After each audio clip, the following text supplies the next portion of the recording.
Awesome. Welcome back to Choosing Recovery. I'm Olivia. And I am Scott, and today we have Tyler.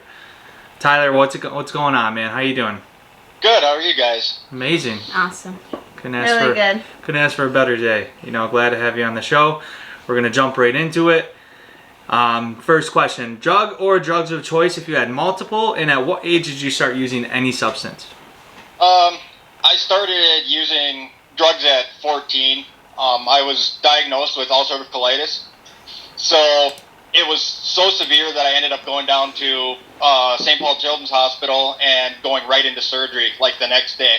Wow. And getting out of that, I was supposed to be in for 7 days, was in, felt good after I got out, went out, my colostomy wasn't working like it was supposed to, so we ended up going back, and they did a CT scan, and I was infection from my waist all the way up to my lungs. Jeez. Oh, so my they goodness. put me back in. They put in 3 tubes on each side of my stomach and a tube under each lung. And I sat for the next 33 days trying to fight off the infection. Oh, my goodness. So, they had me on a pump for the pain, and it was Dilaudid. That was my big one, was Dilaudid.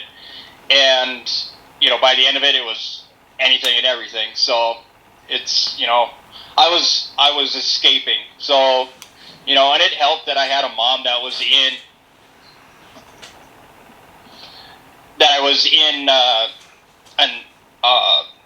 a tech for pharmacy. So I knew what I was putting into my body, after I got out of the hospitals and stuff like that. So it was, for me, it was a science experiment. Yeah. And it just progressed, the pain contracts that you're not supposed to be jumping from different doctor to doctor. You have to call and let them know when you're going to the emergency room. I did that numerous times, and they let it fly, and that was the big thing. Like I tell people, my first drug dealer was my doctor. Yep. And I took that and I accelerated everything. Yeah. So. And it's crazy because a lot of people do start with their doctor. And even with all of the stuff that they have to follow, there's times where, you had a medical condition, wow, you went through so much, you needed it. You really did. And that's where it gets like that tricky slope. But, yeah, we're glad you're here today because that's a lot. It is. Wow. It is. How long did you use for total? Start to finish. A total of 7 years. Long time, man. Mm-hmm. Yeah, and it was like hard. Like I went as hard as I could go. Oh, absolutely. Yep. I have that personality too. Yeah. Go big, Yeah. Think it's a addictive trait that everybody eventually gets. I can't tell you how many times I went back out and used, and it picked up from where that's where they say it picks up from where it leaves off. Yeah. And then tenfold, so you can only imagine. Did you need a minute just to get your? Yeah, 1 second. Yeah, go ahead. It's crazy how you can go from week to week and it just gets worse and worse and worse. And when I went into treatment, I had 9,000 nanograms of opiates in my body. Yeah. I was literally dead when I walked in. A lot of people don't even know what that is, and that's a lot. Yeah. That's a lot. It's a lot. So like that was my end all be all right there. Just like I need help, and I can't. When I was using, I thought I was going to die an addict. And after, the big thing that set me off was I wanted to sleep, so I was taking everything and anything. I was up for like a week at a time, and I got so tired of it that I was just taking anything and anything I could to go to sleep, and that was my rock bottom before I went in. Mm-hmm. Yeah. Yeah, and with you saying that, I remember being in active addiction, and I just came to the conclusion I was going to die in it. Like, I knew how, I just didn't know when. And that is such a dreadful feeling to have. Yeah, I remember being very upset at people when I would wake up from an overdose, like with people over top of me that just saved my life. That I can't even remember all of them to be able to say thank you, which that sucks. But to be at that point of so low to where you're mad at someone for saving your life, that's You know, a lot of us have been there. So Yeah, and that's the disease part of it. It's Exactly. the insanity, and going and doing the same thing, knowing that we're putting this poison in our bodies, and that it's what's keeping us away from the withdrawals. Yeah. And that was another huge thing was, I didn't want to face them withdrawals, so I get off for a couple days, and I was like, I can't do this anymore. Go back out, find some stuff, and right back into it again. Yep. Absolutely, and that's huge. And a lot of people's recovery is trying to find a balance because your body goes through such hard withdrawals, and you definitely want to be safe with what you're using. Yeah. Ooh. Now, who did your addiction affect? My addiction affected my family, mainly my mom, and my dad, because, growing up, me and my dad really didn't get along. And that was a lot because of my addiction. And my mom was always there, like I told you. She was there for the 40 days in the hospital. And she laid beside me on one of them hard couches to be, to make sure that I was going to be fine in the hospital. And, after that, it was when, she told me when we were in family days that she was worried when she was going to get that call. If I, that dreaded call that every parent that has a child or somebody in active addiction does not want to hear. Yeah.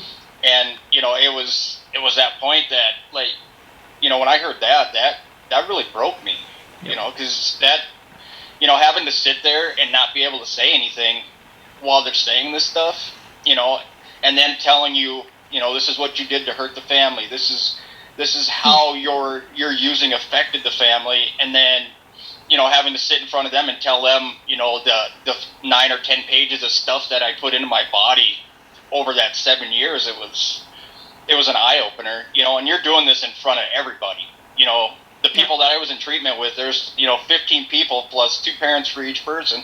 It's a lot of people. Yeah. And it really makes you uncomfortable, but that's where your growth starts happening, is when you're uncomfortable. So it was eye-opening.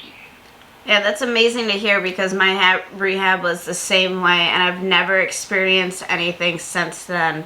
But what a humbling experience that was for somebody else to be like they told me, they're like, Olivia, you cannot respond to what your parents say.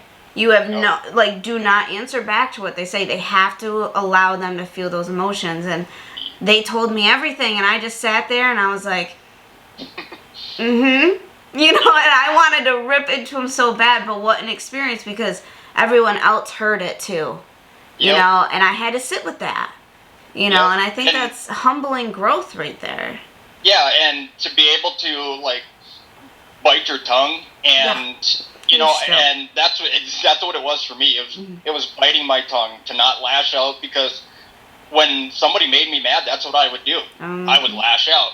And I was the asshole when I was using, and now, like, I'm that cheerleader for people that are in recovery or getting, they're on the fence, and, what good is recovery for me and all this, so I try to reach out to those people, and it helps me too. And these people don't understand that this stuff helps me as well. Yeah. So that's, I understand that to the fullest, man. The biggest part of recovery is giving back. Because in order to keep it, you have to give it away. And I love that saying, man, because you're expressing ways of how you got clean and sober. And so, like, when people, that's why, like, this channel for us is so important, because someone might not relate with the story we did before you, but then they'll watch your video and their life is identical. They hear something that just clicks. We all have the same story, just a different message, and that's how we're able to help the next suffering addict that needs help, or people that are clean and that they're on the brink of going back out and using, or the family member that doesn't know how to talk to their child, and that you know what I mean? Like, it's exactly, yeah. And that's the one thing. My mom, she didn't understand that, because she took the 2-day course of going through what Family Days was going to be, that it was going to be brutal, and that's all she knew. She didn't hook up with Al-Anon. She didn't do any of the outside of what we were doing in our step work to try to figure that stuff out. And what she learned from me coming out of treatment. Yeah. I think it was important too when we went for our family series. They did like that like where they did the classes for addiction. They're like, your loved one is not going home fixed. Your loved one is not going home fixed. And they drilled that into them, you know, because you don't get done rehab like, oh, I'm all better now. Even if you feel that way too, it's like, you know, you put the drug down, you're still left with yourself, and I hated myself. It's really the problem, you know, and that's why we do a mental health series as well, you know, because it's important. It is, absolutely. You know, and when we're in treatment, the odds are stacked against us, you know. Mm. From the time we step foot into that treatment center, it's the 1 in 15 are the ones that make it, and you know that's scary looking at that with all the stuff going on in, you know, the society today, and the mental health that goes unchecked. And you know that's why, like, when one of my brothers that's in the military or my brother-in-law, they want to talk about that stuff, I let them talk about that stuff, you know, because they're not about bottling that stuff in if they don't have to, which is awesome that they can confide in somebody else to get that out, and they can bounce ideas off of you, you know. Yeah, absolutely. I think that was the biggest part of like my rehab experience, was going into like the big group section, and the therapist there came in and they're like, this shit's real, and they're crying. And they're like, I live for the calls of saying, I'm 1 year sober, thank you. Mm-hmm. They're like, but we dread, I'm getting emotional. They're like, we dread the phone call about somebody not making it. And they had everybody stand up, and they're like, you know, there's like 40 people in the room, and they're like, okay, now 15 people will be left at the end of this year. And as the years go on, the more people die off. They're like, the percentages are against you guys, and like, this is it, you know, and that scared the fuck out of me. Yep. I was like, what part of this am I going to be? You know, and that's why we have Choosing Recovery, because we get to at least choose what our next choice is going to be. You know, whether that's reaching out to people in recovery, if that's just blatantly telling on yourselves. That's what I survived off, was like, I'm not okay today, you know, me, look at me. Yep. So... Yep. All right, Ty. Now, what led you to get clean? That, like I said, that looking over my shoulder and worrying about the thing that could happen, you know, because at the point that I was using it, it was prison, death, or institution, you know, and that's what my three choices were. And it was that last bender that I went on, that was enough to put me that far down that, like, I woke up the next morning, I was still in a daze, you know, and it's crazy because I did that. I got up the next morning and I was like, man, something don't feel right. And it was there that I had that awakening, and I went down, and my mom was at work. It was on a Sunday. My mom was at work, and I walked in. They were busy. You know, she worked in the pharmacy as a tech. And I walked back, and I mouthed to her, I need help. Mm-hmm. And she told her boss that she's leaving, and we left. They took me in on a Sunday. So, that gives you an idea of how bad it was. They don't do intakes on Sundays. So, I went and got my health check at the hospital to make sure that I was stable enough that I wasn't going to, die coming off of all this stuff. Yeah. And that I was stable enough to be around other people in treatment. So, and I went in and I took it from there. Had one relapse after 2 years. That was because I was white knuckling and, got complacent and got cocky. And I had one relapse, got right back on the wagon again. Yes. And I'm over 10 years sober now. That's amazing. And that's the biggest message right there that I want everybody to know is if you go back out and use, I understand that guilt. I understand the shame. I understand like the look in people's faces, but those people's faces, they want you to come back. They don't, they you know what I mean? Because I'm sorry, but we learned from that as well to know that it can happen to anybody. But that is a message that people need to hear, and if you have the strength to just come back, it will get Just better. do it. You don't have to go out and go through a whole nother ringer. You know, you don't have to go out and just, you know, like and make it your last time. Like, you know, you can come back. And a lot of people don't make it back. Yeah, exactly. You know, and like, especially you were clean for 2 years. Like, how, like, oh my goodness, it could have been one time. Yeah.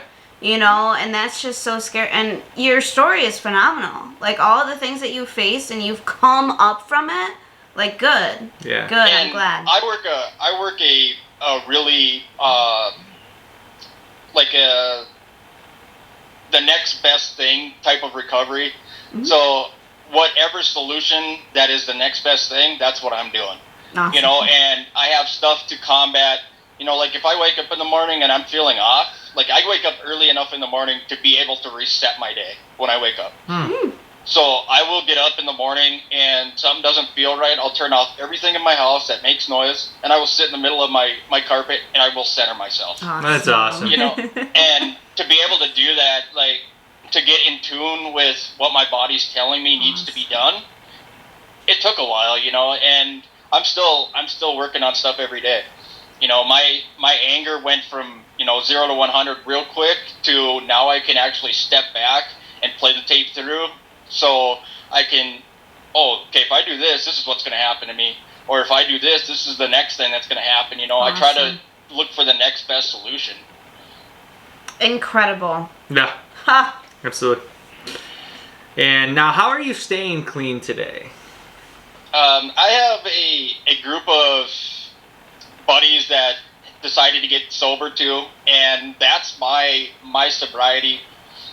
Awesome. Talking with them on a daily basis. You know, I told you guys before I was cast out of NA because I was on medical assisted therapy, and I gave it, you know, 2 tries, and it wasn't for me because it wasn't gonna work, you know. And I brought that up to the treatment center, and they're like, well, you can try AA. And I tried AA, and it was a bunch of politics. And it's so sad that, well, you know, you've got people out there saying that these people that are on medical assisted therapy's recovery isn't their recovery because they're on drugs. Right. You know, and that, if you're in active recovery, you should not be passing judgment on anybody. None. I don't care who you are. Bingo. Shouldn't take another person's inventory. Yeah, exactly. Like, They're stay preaching in your what lane. they're preaching what they say every day in their meetings.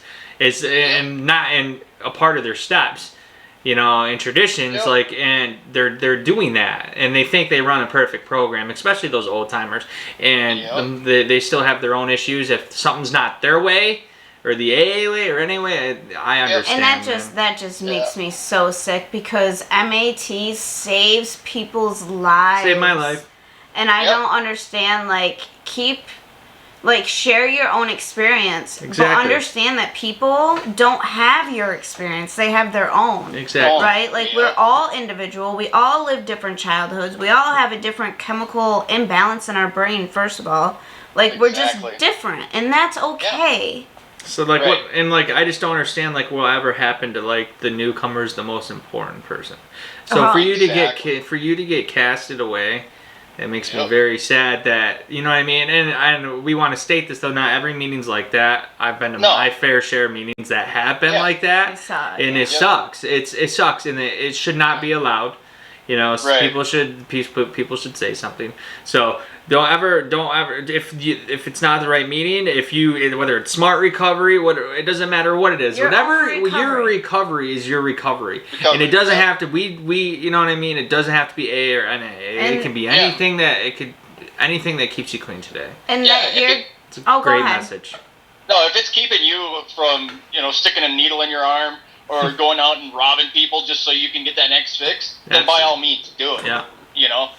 It's just aggravating to see the division in the recovery community. Exactly. It makes no sense. Like, it doesn't matter. It's all literally like recovery is connection. Yeah. Right? Yeah. So, like, even though you're connected to those group of men, bam, that's it. You know, like, that's what's keeping you from that. And Scott always says the barriers between you and your next use, right? And Yep. on my woman's podcast, one of the girls came out and she's like, yeah, you know, I smoke marijuana for my mental health, and she's working on getting her green card. And I'm just like, I'm proud of you because you know what's best. And you know what she even said? She was like, I was sober for 6 months, complete abstinence. She's like, today I'm a present mother. Today this calms down, you know? And I'm like, and you know you. That's what works for you. That's okay, because there's somebody else that probably needs to hear that. Yeah. And they're upset why they can't figure it out, you know? Yeah. So, yeah, and, you know, coming at anybody that's doing the next thing to help them, right? You should not be casting judgment. Yeah, like, I did some pretty messed up things, and I have no room to cast judgment. Absolutely. Right. I feel you there, man. You know, so no, very, very strong message. So, all right, now what is your biggest accomplishment in your recovery thus far?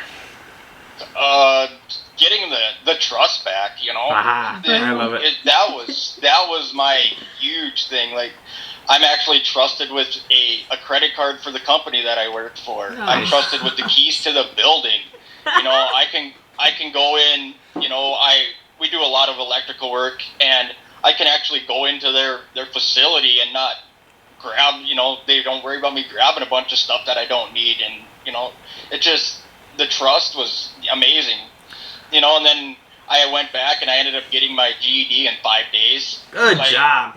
You know, I screwed school off because of, you know, going out and using was more important to me at the time. And they said, well, you can take your GED, but here's the kicker. You only have 1 week before we all walk. I was like, all right, well, let's do it. Let's do it. Love it. I didn't do any of the testing, you know, like the classes that they have to take usually before you go and take your test. I didn't do any of that. I took a test a day up until the Friday, and I got my test scores on that Friday.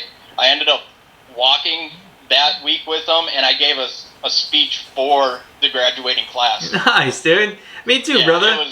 It took me like it was amazing. I ended up like, I was young. I was like 16 when I got my GED. I remember just circling. I did everything great except social studies. I just circled all the questions on it, and I passed it. I passed it. No, it's so much harder now, though. But yeah, oh yeah.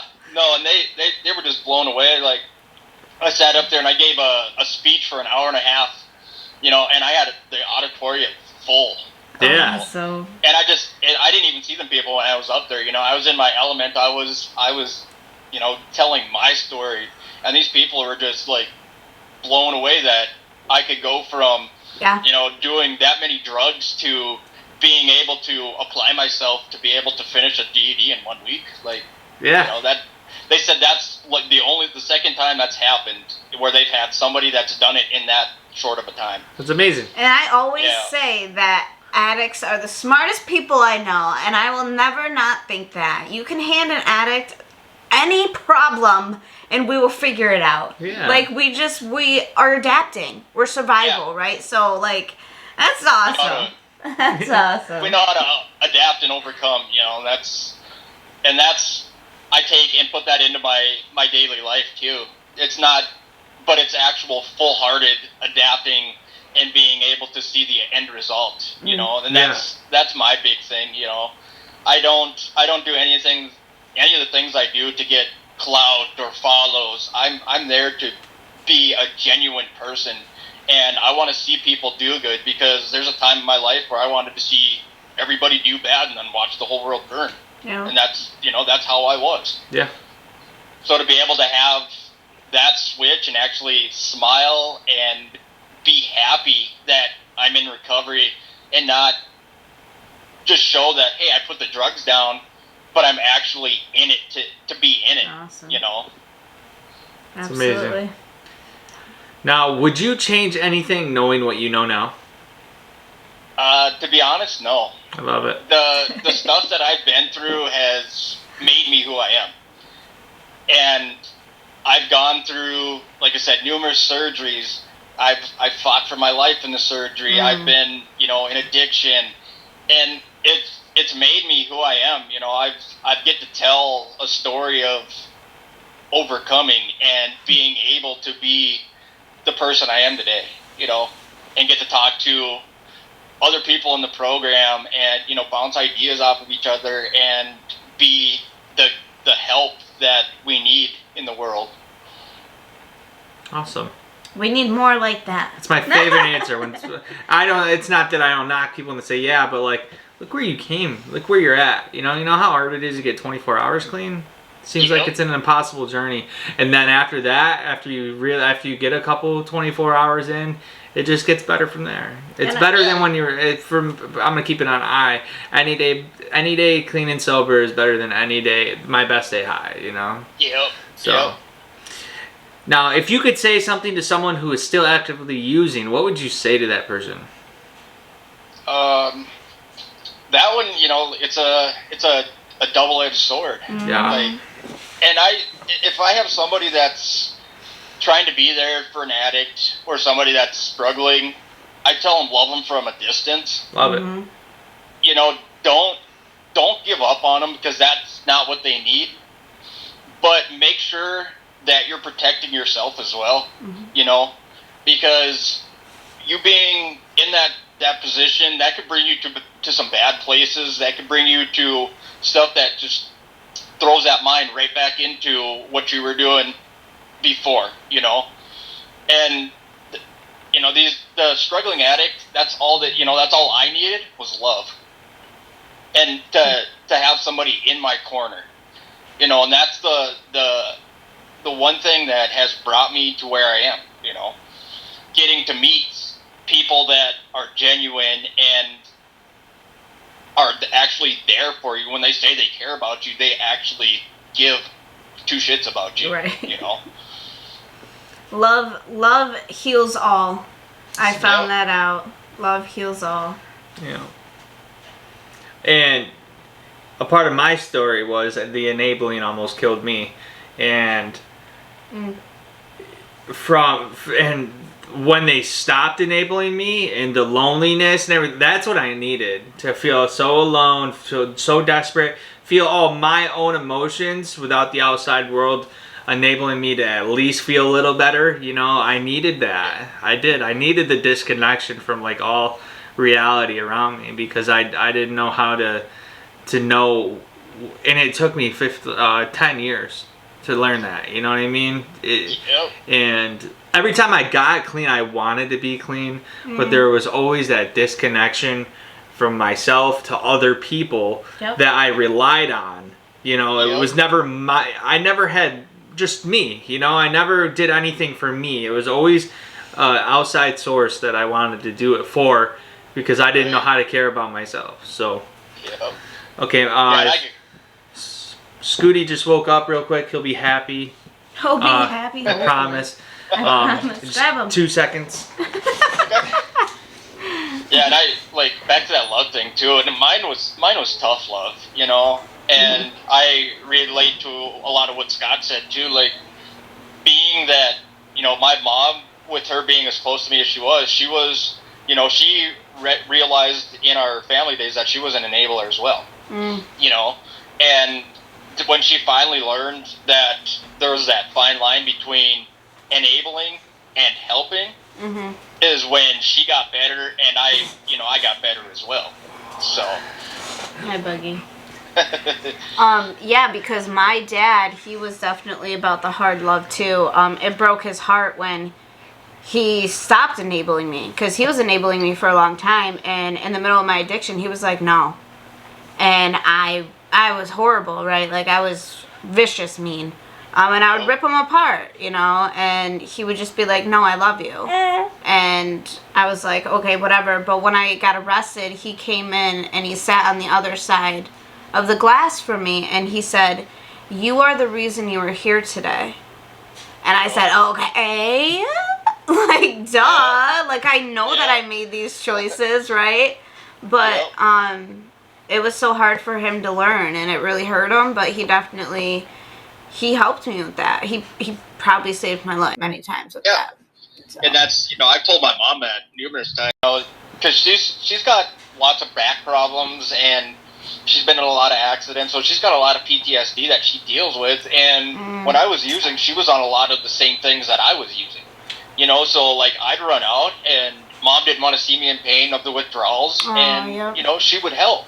Yeah. You know, and that was a parent being a parent. Absolutely. You know, she didn't see anything wrong with that, and you know, I was a master manipulator. That's what I did. You know, I use that to the fullest. Like, oh man, I'm in so much pain, and you know, once I got sober, and you know, I have Crohn's now. I've gotten the Crohn's under control with just a diet. Perfect. You know, awesome. It's amazing. Like when you take all that extra crap out of your body, what your body does, and it's a powerhouse after that. Yeah, I know what I can and can't eat. You know, I still have my likes, but I look at it. Is it worth, you know, having them 10 spicy wings for what's going to happen after I eat them? Yeah. You know, no, it's not. And like people that I talk to that actually have Crohn's are like, what meds are you on? Because it's usually a med that you have to be on to keep your Crohn's from flaring up. And I was like, I'm not on anything, you know. I tried all the stuff, the maintenance meds, and it didn't work for me. So I had to try something else, and getting a diet down and being able to let my body do what it needs to do and working with it instead of against it is right there. Is incredible. It's just you allowed your body to tell you what you needed, and you allowed yourself to figure it out. Yeah. You know, that's incredible, because a lot of people struggle with that. You know, there's so much fear, and usually it's false evidence appearing real, but there's a lot of fear with that. And you allowed your body and your mind and your spirit to go through those waves to figure out what was best for you. That's incredible. Yeah. Wow. Absolutely. Yeah. Now, if you could say something to a family member of someone that struggles with addiction, what would you say to that family member? I mean, the give them time and be there for them. That's the huge thing. Like, if it's got to be hard love, like we were talking about, me and Olivia were talking about, be hard love, you know, because that's going to help them more than, you know, coddling them or, oh, it's okay, you know, you'll make it through this. And, you know, like I had to have that raw part in there, and I had to have the love. So mine was tough love. Mm-hmm. And at the time, I felt like I was being attacked. It wasn't, you know. And now that I look back on it, like, even with my dad, we've actually got a relationship today, you know. That's awesome. Where we couldn't even be in the same room without wanting to beat each other up. And that right there is amazing. That's a huge sign of recovery. I'm telling you what, when I got in recovery and I realized I was the problem for my side of the street, right? Like, it's me. Once I figured that out, relationships are not perfect, but they're way better than they ever were. Because I worked on me, and that's half of it, right? Yeah. So, that's awesome. Yeah, so good to hear. And he has, you know, he gets to have my daughter in his life now, and you know, we can actually go out and do things together where that wasn't a thing while I was using. Mm-hmm. You know, it was we couldn't even be in the same room without wanting to throw fists at each other. Yeah. And you know, he's gotten to where he'll actually sit and talk with me, which is amazing. You know, and that, you know, I owe that all to my recovery and him wanting to be open to, okay, maybe he has changed. You know. So that, you know, that's one thing, is working on them relationships when you need to work on them relationships, not when you want to work on them relationships. Bingo. Is a huge thing, because you can hurt it more than you can help it if you do it on your time. Absolutely. All right, well, that is the end of the interview questions. We're going to open the floor to you for a couple minutes to share anything you need that you think anybody out there needs to hear, you know, and the floor is yours. And you know, with the addiction, like we were talking about, everybody's addiction's different, you know. And the thing about it is, I keep an open an open mind when I'm seeing all this stuff in my day-to-day life, and don't let anybody tell you what your addiction is or your recovery is supposed to look like. That is one thing, and that goes for myself in recovery too. I don't judge people in recovery because I have no place to judge. And that's one huge thing like I keep with me on a daily basis, because if I'm judging somebody else's recovery, I'm not working on mine. And that right there is the prelapse to the relapse, Prelapse and to relapse. And that's how you're going through. Like when I noticed when I relapsed that there was things that I was doing that were going to lead up to that relapse. I wasn't going to meetings because I was cast out. I was in my feelings. I wanted to go back and try Tyler's way one more time. And I did, and it didn't work. So the being up on your recovery, you don't have to go to a 12-step program. You don't have to go to, that structured program. I have nothing against those, each to their own. So the one thing I say about the recovery is keep judgment out of recovery. Bingo. Love it. Definitely. It's huge, and it's unfortunate to see how impactful it is. Like, you're stopping from somebody bettering themselves because there is no handbook to this. You can't just look it up and be like, oh, this is right for everybody.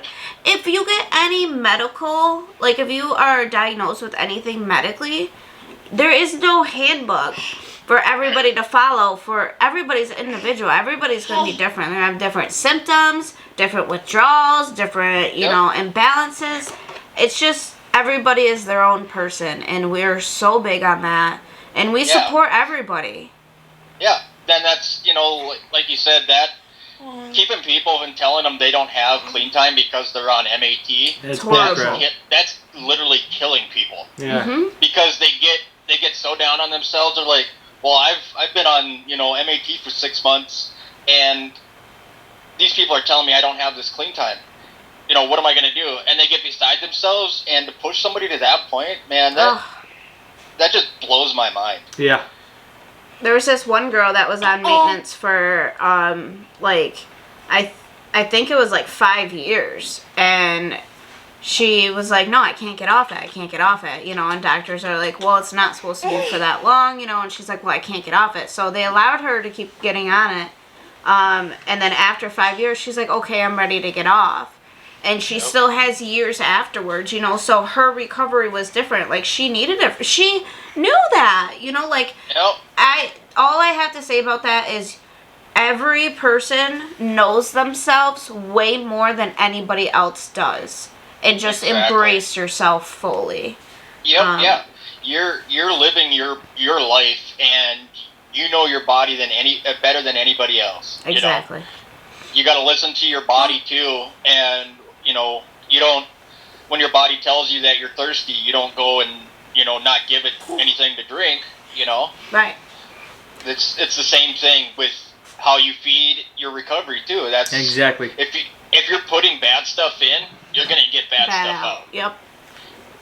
And that goes back to one of my favorite sayings is life is 90% of what happens to you, and 10% what happens to you, and 90% about what you do with what happens to you. And it's the truth. You have the choice in the morning to get up and have a good day.